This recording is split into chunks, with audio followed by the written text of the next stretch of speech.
So hello नमस्कार everyone, मैं आपकी होस्ट आलिया आज आगे फिर से एक नई इन्फॉर्मेशन के साथ आपके सामने।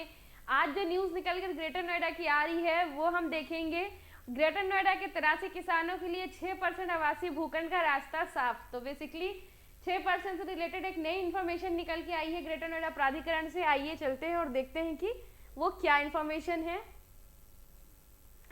तो ग्रेटर नोएडा प्राधिकरण की सीईओ रीतू महेश्वरी की पहल पर किसानों को 6% आवासीय भूखंड उपलब्ध कराने की प्रक्रिया और तेज हो गई है। प्राधिकरण जल्द ही 4 गांवों के 83 किसानों को 6% आबादी भूखंड देने जा रहा है। सीईओ ने इन भूखंडों को दिए जाने पर सैद्धांतिक स्वीकृति प्रदान कर दी है। नियोजन विभाग के इन किसानों की सार्वजनिक सूचना भी प्रकाशित कर दी है। इस पर किसानों से आपत्ति व सुझाव मांगे गए हैं। इनका निस्तारण कर किसानों को 6% आबादी भूखंड आवंटित कर दिए जाएंगे। तो इस इंफॉर्मेशन से ये आप समझिए कि और जो 83 किसान हैं उनकी जो लैंड अलॉट की गई थी और उसका लीज डीड उन्हें जो नहीं मिल रहा था, वो भी अथॉरिटी ने बहुत ही स्पीड में काम कर रही है और लोगों को उनके प्लॉट अलॉट कर रही है जो भी किसान हैं।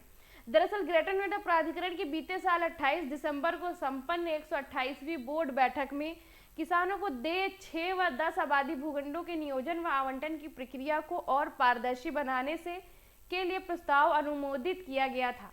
इस प्रस्ताव के क्रम में 16 ग्रामों में एंड टू एंड सर्वे कराया गया। इस सर्वे रिपोर्ट के आधार पर 4 ग्रामों बिरोंडा, चूहड़पुर, मायचा व रोजा याकूबपुर के पात्र किसानों के 83 भूखंडों के नियोजन प्रस्ताव पर सीईओ रीतू माहेश्वरी ने सैद्धांतिक स्वीकृति प्रदान कर दी है। प्राधिकरण की बोर्ड से अनुमोदित नीति के अनुसार जन सामान्य से आपत्ति सुझाव आमंत्रित किए जाने के लिए सार्वजनिक सूचना प्रकाशित की गई।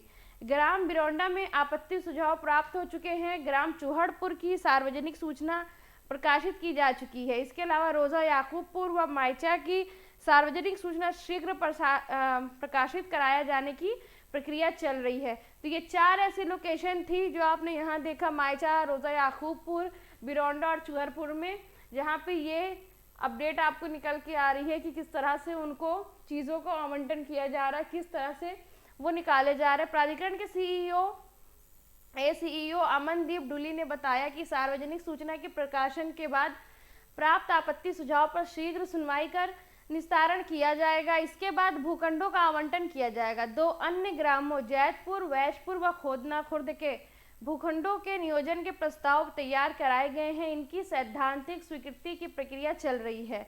इसी क्रम में अन्य ग्रामों के काश्तकारों को दे कृषक आबादी भूखंडों का भी शीघ्र नियोजन कर भूखंडों का आवंटन किया जाएगा।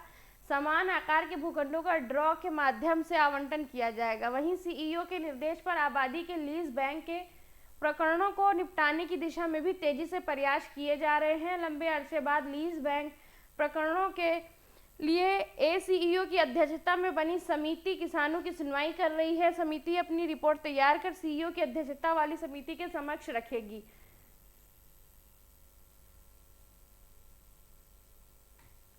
ग्रेटर नोएडा प्राधिकरण की सीईओ रीतू माहेश्वरी जी का कहना है कि प्राधिकरण किसानों के सभी मसले सुलझाने के लिए प्रयासरत है।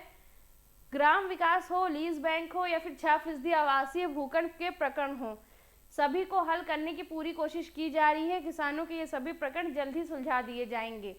तो यहाँ से इंफॉर्मेशन जो निकल के आ रही बेसिकली कि जितनी भी प्रॉब्लम्स अभी तक चल रही थी, क्योंकि बहुत सारी ऐसी लोकेशन है ग्रेटर नोएडा 6% आबादी प्लॉट्स की जहाँ पे प्लॉट तो अलॉटेड है, लोगों को लीज डीड का लेटर नहीं गया है या लोकेशन पे डेवलपमेंट नहीं हुआ, इस वजह से भी लीज डीड नहीं गई है। बहुत सारी चीज़ें थी जो कि रुकी हुई थी, जो थोड़ा स्लो प्रोसेस था। अब जो तुरंत से न्यूज़ सारी निकल के आ रही है उससे बेसिकली ये हमें पता चलता है कि बहुत तेज़ी से ग्रेटर नोएडा में भी डेवलपमेंट शुरू हो गया है, बहुत ही स्पीड में। और यहाँ पे आप देख सकते हैं कि किस तरह से जो 6% किसान कोटा आबादी प्लॉट है जिनमें अभी तक बहुत सारी प्रॉब्लम चल रही थी, जो जिनकी रजिस्ट्रियाँ नहीं हुई थी, जो अनरजिस्टर्ड, बहुत सारी लोकेशन पे अनरजिस्टर्ड भी प्लॉट जो है सेल हो रहे थे, या बहुत सारी चीज़ें थी। तो बेसिकली कहने का मतलब है कि डेवलपमेंट बहुत तेज़ी से शुरू हो रहा है, लोगों की डिमांड बढ़ रही है, लोगों का इंटरेस्ट यहाँ पे ज़्यादा हो रहा है। तो उसी के हिसाब से आपकी प्राधिकरण भी अपना काम कर रही है। तो ये इस टाइम पे बेस्ट और टाइम है कि आप अभी इन्वेस्टमेंट कर लें। जो अभी अनडेवलप लोकेशन है, कम डेवलप लोकेशन है, वहाँ पे आज आपको सस्ती चीज़ें मिल जाएंगी, पर जब सब कुछ डेवलप्ड हो जाएगा तो सारी लोकेशन अपने आप में एक अलग ही वजूद रखेंगे और उसके अकॉर्डिंग उनके अलग ही रेट हो जाएंगे। तो जो इन्वेस्टमेंट का प्लान कर रहे हैं 6% में, तो उनके लिए यही राइट टाइम है कि वो अभी ही इन्वेस्टमेंट करें। साथ ही साथ इनसे रिलेटेड कोई क्वेरी और क्वेश्चन होता है तो ये हमारा यमुना एक्सप्रेस वे गुरुदेव रियल एस्टेट का यूट्यूब चैनल है, जहाँ पे आप कमेंट सेक्शन में हमसे क्वेश्चन पूछ सकते हैं जो भी आपकी क्वेरी हो।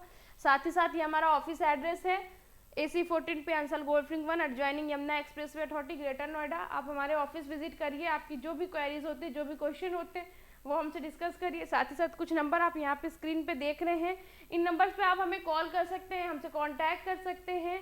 और साथ ही साथ नीचे हमारी ये इंस्टाग्राम आईडी, फेसबुक आईडी और वेबसाइट का URL एड्रेस कोड है।